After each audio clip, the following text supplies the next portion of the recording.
नमस्कार, मैं ऋषि शर्मा अपने YouTube channel online study with Rishi Sharma में आपका हार्दिक अभिनंदन करता हूं।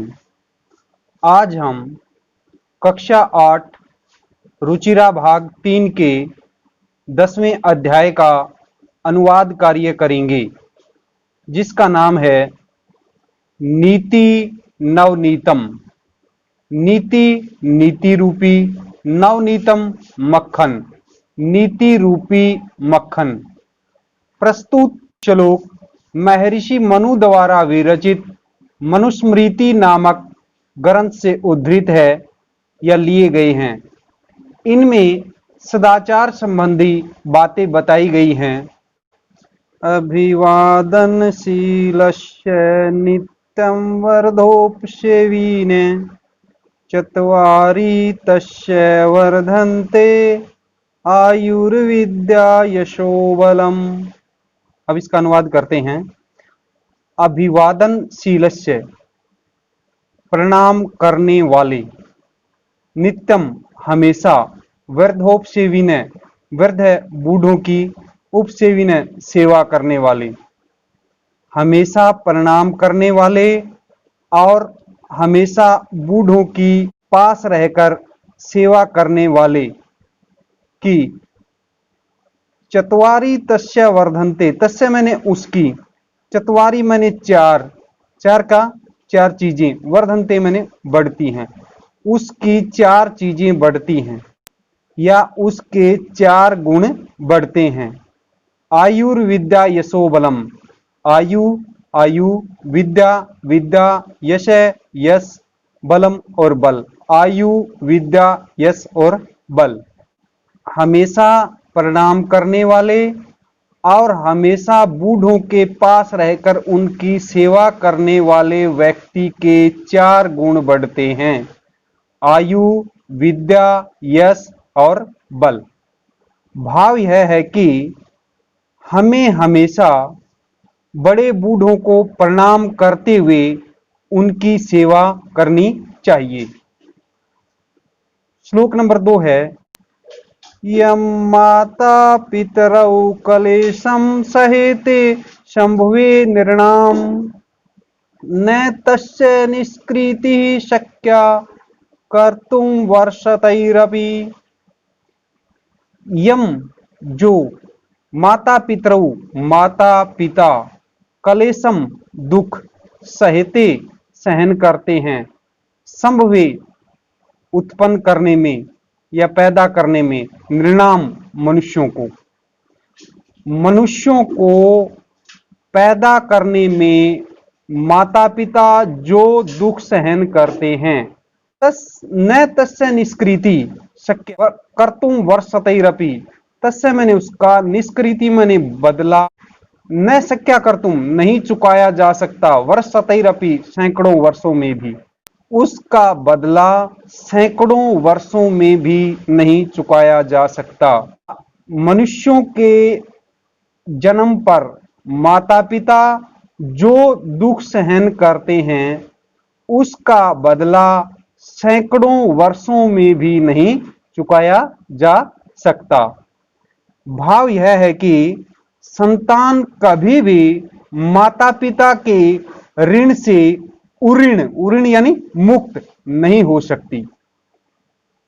तीसरा श्लोक है, तयोर्नित्यं प्रियं कुर्याद् आचार्यस्य च सर्वदा तेषु एव त्रिषु तुष्टेषु तपे सर्वं समाप्यते।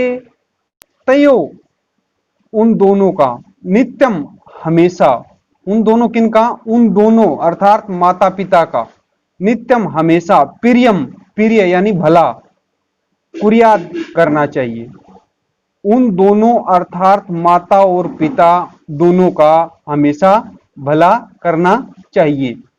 च और सर्वदा हमेशा, आचार्य से गुरु का, और हमेशा गुरु का भी अच्छा करना चाहिए, भला करना चाहिए।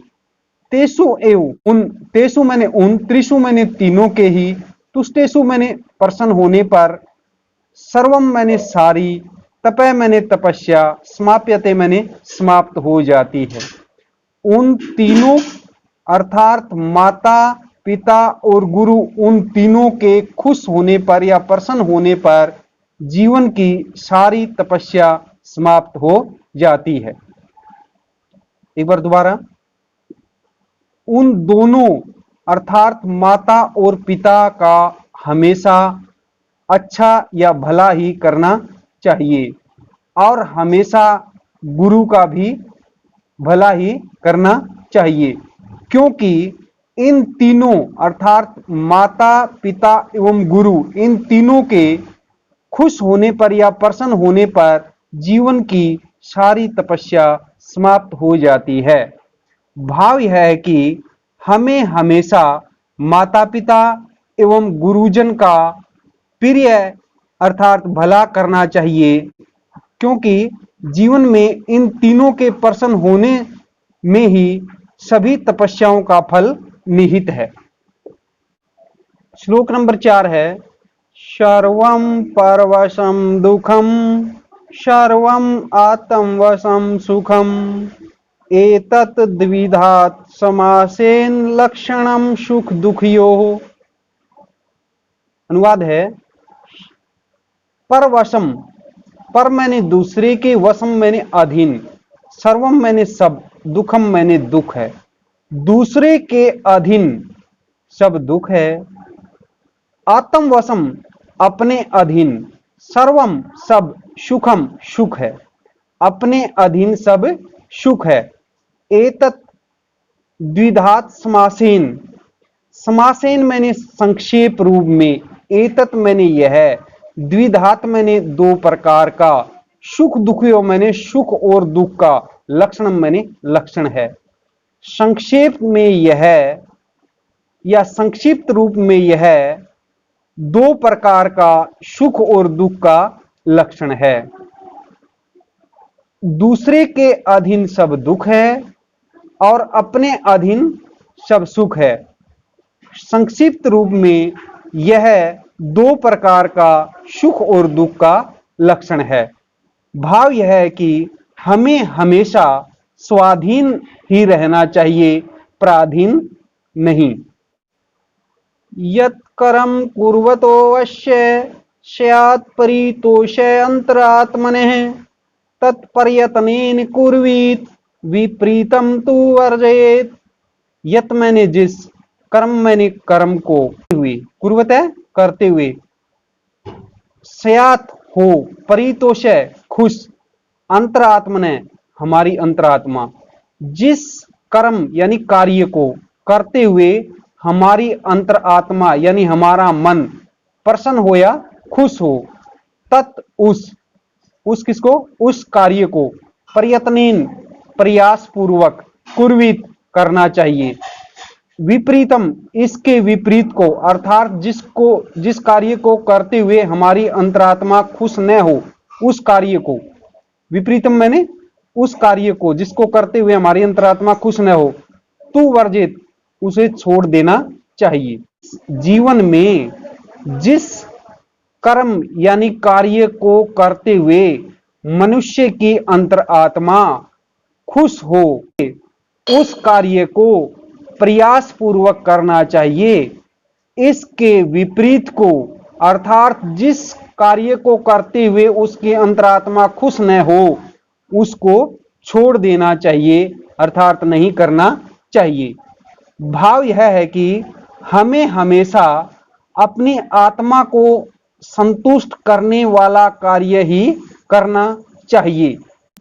छठा श्लोक है, दृष्टिपूतं नशेद पादम वस्त्रपूतं जलम पिबेत सत्यपूतां वदेत वाचं मनःपूतं समाचरेत।